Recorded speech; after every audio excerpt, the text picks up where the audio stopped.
Hey, it's Drew Neiser, and I'm here with another Tuesday tip for CMOs from CMOs. And we've been talking about employee engagement and activation in the COVID era, how difficult and challenging it is to be an employee and to be a leader. So first up, I'm going to go to Sarah Larsen, the CMO of Brightcove. Sarah, give us one good tip for engaging and motivating employees in this challenging time. Oh, it is a tough time. The one tip I would say is don't forget about innovation. We talk a lot about fun. We talk a lot about making sure people are planning their time, that they're collaborating. We also have to be planful and mindful on how to continue to build culture and innovation. And that's a big ingredient in what we'll need going forward. So innovation is a word that means a lot to me, and it's one I prided myself over the career of being able to do innovative things. I have found that it's very hard in the Zoom economy, if you will, to collaborate. Do you have is there anything that you've done of late that has given you confidence that we can be as innovative as we were when we could all get together with a whiteboard?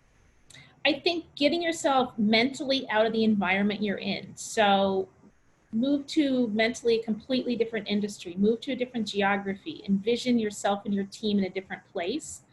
Sometimes just riffing on news headlines and what does that mean, and seeing all of the constellation of connections, and that gets people really thinking outside of the operational role that they're in. So think outside where you are, and if that means a different Zoom background, if that means role playing, if that means reading something that you might not normally read, go do that, to think outside of where you are. I love it. That's the first time when next brainstorming session, I'm going to have everybody bring a stimulating background, virtual background. Okay, Denise Broady, CMO of Workforce Software. What's your one tip for engaging employees in the COVID era? I would say that it's really important to continue networking, and networking is always tough, right, within the COVID environment, because we're used to doing the Zooms within our own environment with other employees.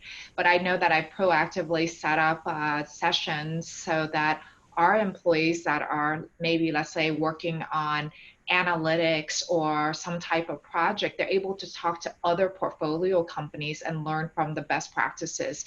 So continue to network as part of, COVID, because it's really easy to stay within your own organization.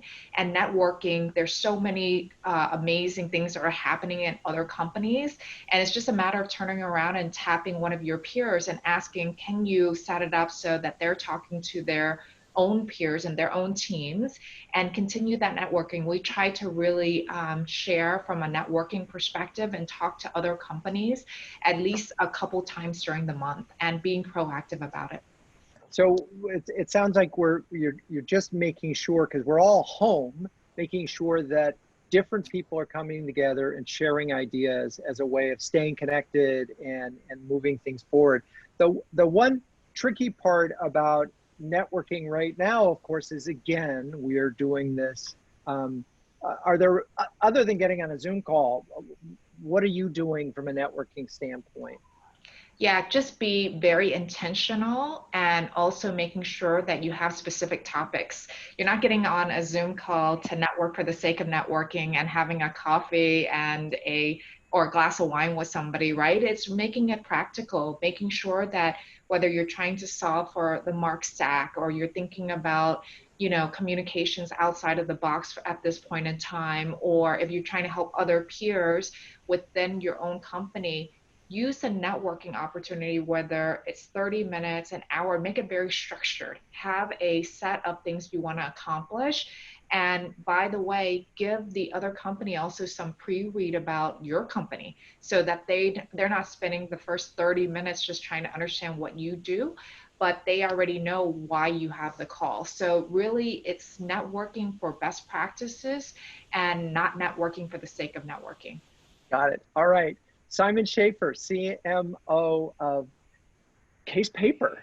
How are we being on the case, Simon, in the world of employee engagement? Well, one of the things that we, and I certainly took the initiative to do it, is writing handwritten letters. Yes, we're a paper company, so, but I think in general, just finding ways to connect with your employees, being intentional about reaching out to them, saying thank you is such a simple thing. It takes very little time and it goes a really long way of doing it.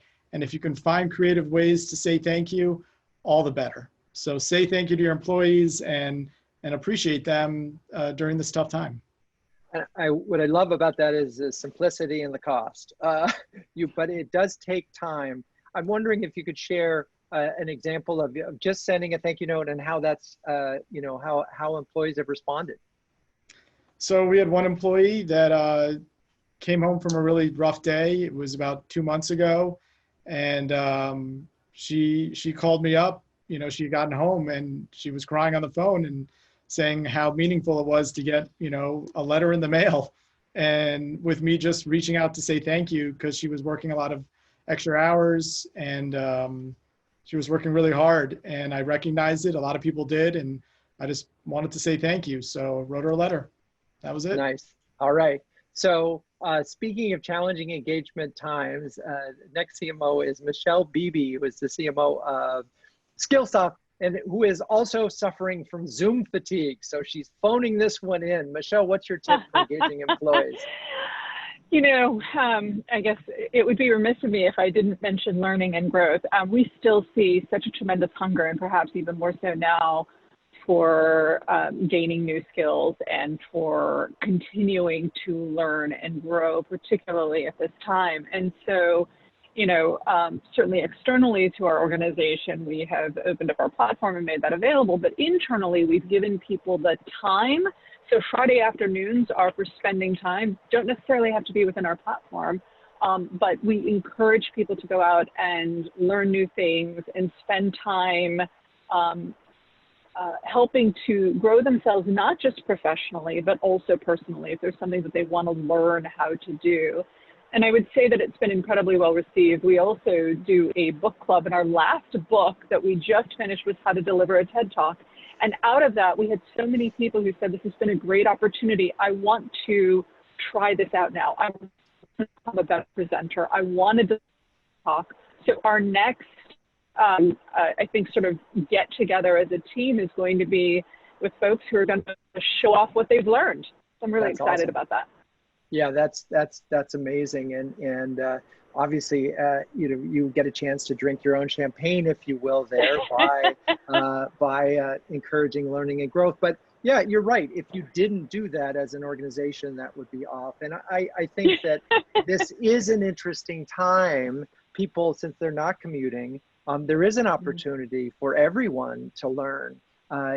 So, but it starts at home, right? You've got to get your employees to do that too. So that's really cool. All right, well, there you have it. We had 4, really, one is, be innovative when you think about your approach to employees and encourage innovation, bring them together to do it. 2, use your network and expand that network and make sure that you are tapping into it. Number 3, keep it personal and human. And number 4, provide training opportunities for your employees. They will appreciate that today because they might have a little more time, and tomorrow because they'll be able to grow as humans. So with that, thanks to all the CMOs. That's your Tuesday tip.